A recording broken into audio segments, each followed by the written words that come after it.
তোমরা কি জানো আমাদের নববর্ষ শুরু হয়েছে ট্যাক্স প্রবলেম থেকে? আইলো আইলো আইলো রে রঙে ভরা বৈশাখ আবার আইলো রে আইলো আইলো আইলো রে রঙে ভরা।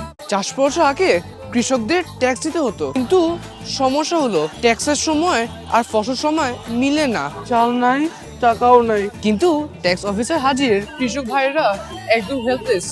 টাকা না থাকলে ট্যাক্স কিভাবে দিবে? তখন মুঘল সম্রাট আকবর বুঝলেন এই সিস্টেম চেঞ্জ করতেই হবে। তাই উনি বানালেন নতুন ক্যালেন্ডার, যাতে ফসল ওঠার পর ট্যাক্স দেওয়া যায়। আর ওই দিন থেকে পয়লা বৈশাখ উদযাপন শুরু।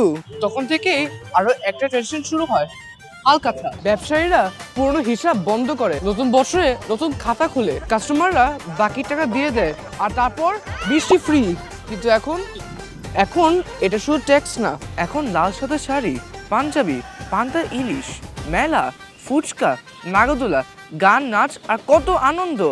আর হ্যাঁ, ট্রাফিক জ্যাম, ধৈর্য পরীক্ষা। কিন্তু সবকিছু মিলেই এটা আমাদের সংস্কৃতি, আমাদের পরিচয়, আমাদের উৎসব। সবাইকে 1433 বাংলা বর্ষের অনেক শুভেচ্ছা। শুভ নববর্ষ।